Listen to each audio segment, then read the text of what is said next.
Hello, I hope you're all doing well. In this lecture, we're going to look at the first chapter. I made the introduction a bit of 1 hour strategy. That's really, as I said in the beginning of the syllabus, we were looking at three different elements of this course. The strategic development side, entrepreneurial side, and also country analysis. So this section, which comes from the book that you have, is on strategy development. So I'll go through this again. The key here is that this process will be very effective for what we're looking at in this course, but it will also be extremely effective and applicable to everything you do in your business career. Everything that you do in business is minded, strategically defined. And you'll see that one of the greatest failings of in business is the fact that people are not very good at strategy, not very good at implementing, carrying out, developing, creating, and even knowing what it is. So you will know what strategy is by the time this course ends, and I think that no matter what else you take away from this, the ability to be strategic-minded, a strategic thinker, and to add value that way will give you a big differentiating factor when you go forward. Okay, so let's take a quick look at this first, kind of intro and chapter here. So basically, what we'll look at, and again, please call up the slides when we're talking about this. When you're looking at as an entrepreneur, what you're thinking about is doing something you're new, different. You're going to start a business. In our case, start a business outside of the U.S. And so you often think about, what's it like starting it? Why would I want to do that? Why would I take those kind of chances? Why would I expose myself or my company to the difficulties and challenges that we looked at in some of the other, the last lecture, to this different market? Why would I do that? So, and there are a lot of reasons. And you also think about, what are we afraid of? And we have to know about our viability of our business. I'm going to look at that a little bit separately later on business and because it's going to play in a lot with what we do over this semester, and then that's what we'll look at there. So, first of all, why would you start a business? Why innovate? People in general in the U.S. they think about, why do I start a business here? And you'll see that they usually, if you ask them, they'll say, well, I saw an opportunity. I wanted to have more control over my life. I wanted greater freedom to blend my life and my work together. Maybe have some times when I work like crazy sometimes, but I also have more time off. You might think you're going to make more money, financial gain for that, or you've had an idea all your life that you wanted to do something, and now's the time. That sort of thing. And sometimes you want to do something that you believe in strongly. You'll see a lot of entrepreneurs, even a lot of international entrepreneurs, look at social areas where they want to make a change, make a difference. And maybe you just don't like the way things are, you want to change it. And that's a big push. You'll see when you talk to entrepreneurs or you read about them, a lot of times you'll see at some point they get really upset. Maybe even they get really mad at something. They want to fix it and change it. Now, if you look at the next slide, for starting a business outside, many of the things are quite similar. There's a perceived opportunity that you think that we talked about last lecture. There's something about that other country or about working overseas that can expand your business, that can do something different from what you're doing and make you more money. You can get more financial gain. You can raise your brand awareness. You can capture more clients. There's something about that overseas market that's going to benefit you because you perceive it as an opportunity you need to address. Again, the same thing about following through an idea. Maybe you always want, many of you might be from other countries, and you think, I've always wanted to go back to my country, my home country, with this idea that I've seen in the States, with this idea that I've seen here that could be really applicable, and make that happen there for financial benefit or to improve society, whatever it might be. You may really see that an idea you had can be really taken home. And again, something you might really believe in. There are other reasons beyond that.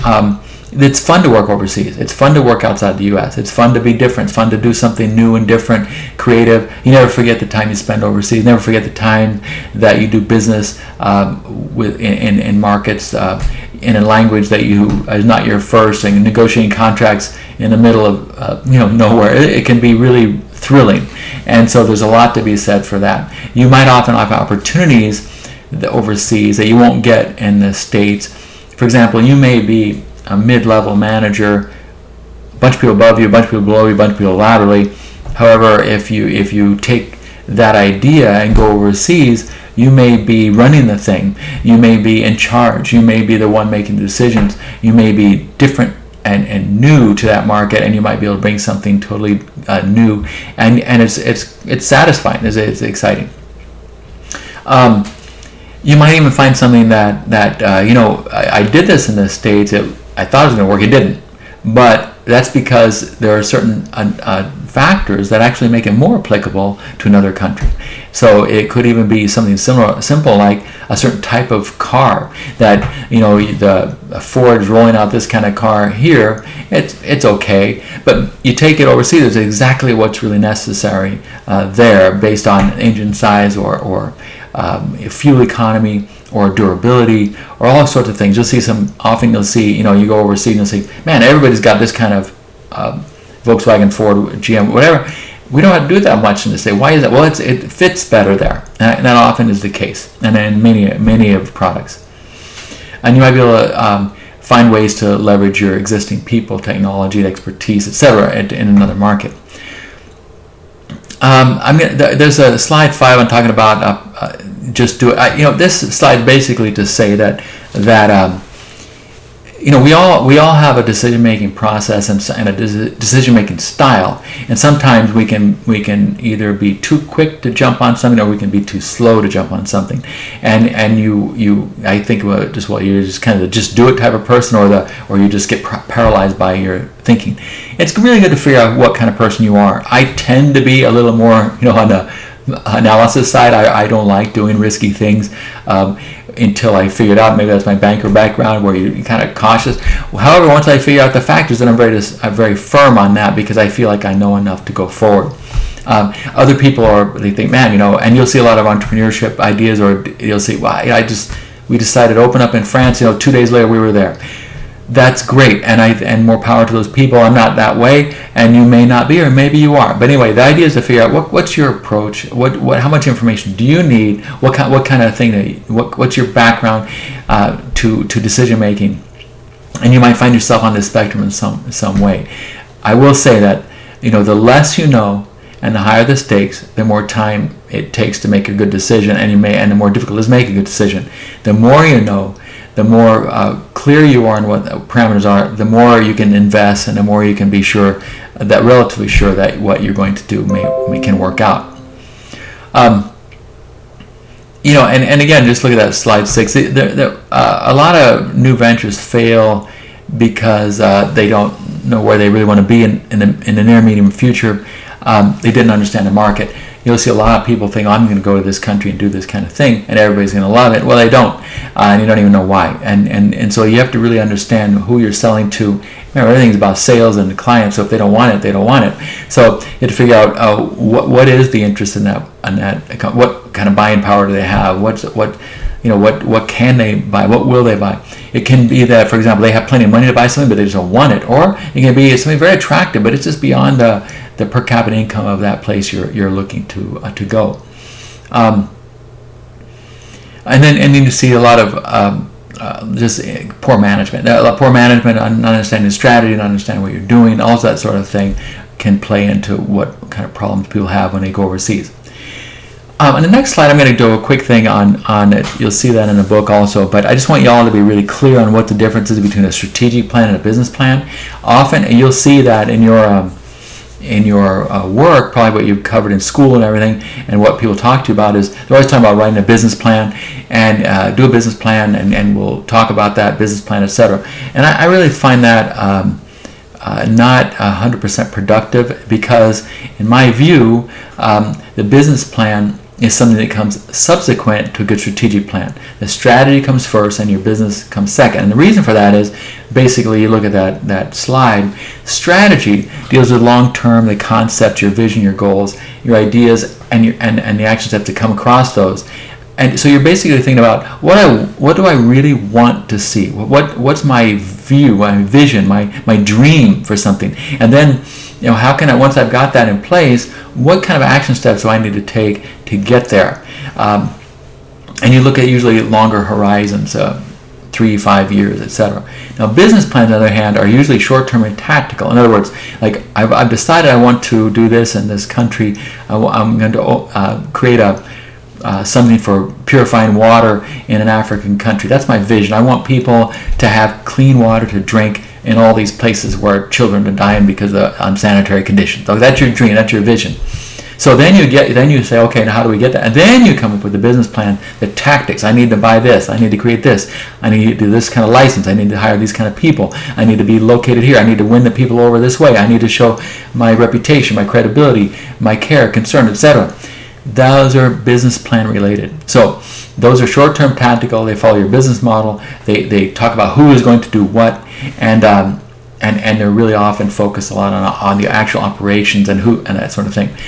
What happens when people do the business plan first, they often get stuck. And you may have, maybe in some of your classes, someone's told you write a business plan on this, and you get stuck. You don't feel like, what am I doing? Why is this not quite working? Why is this not flowing? And it's because you haven't done the strategy first. If you have your strategy where you're thinking long term, based on a vision, and those big action steps to get there, then it just automatically starts working into tactics and all this kind of stuff. So it's quite logical and moves forward.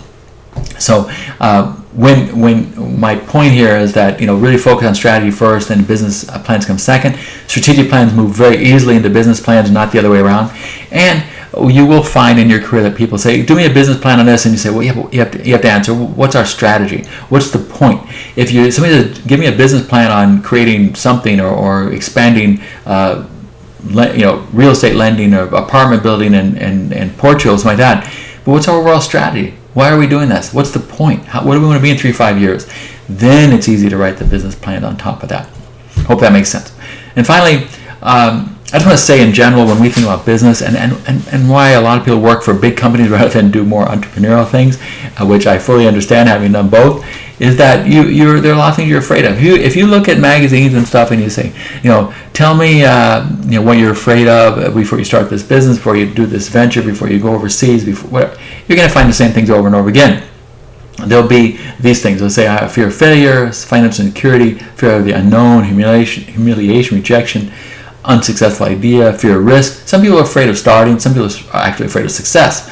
But, in the end, all of these things are really the first one. It's fear of failure. You really, if you boil it all down, I'm thinking, I just don't want to fail. And so, and then you have to define what is failure. And failure, I think, is not creating a business that's economic viable to the extent you want it to be. If you're a domestic entrepreneur, I would say your failure is not being able to create a business that provides the income and security that you and your family want in order to live the way you want them to. You apply it overseas, it's a little bigger picture, a little more broad, but it's quite similar. You need your main thing is I want to avoid failing to provide enough income and revenue from the new business I'm doing that will satisfy my shareholders, my stakeholders, or myself, my investors, etc.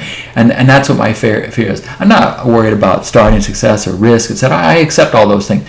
Entrepreneurs actually don't really fear risk. They like risk. So you're not feeling humiliation, rejection, ridicule. So what? We've all go through that. It's not thing. You're really worried if you think about it. I want this thing to be successful enough to provide the revenue and income I need in order to justify the risk, etc. I'm taking. That's where your thing is. So if we focus just on that, then you address it, and it makes it a lot easier. All right. Well, I hope all that made sense to you. Please do comment or question if anything didn't, and I look forward to talking to you next time. Thanks a lot.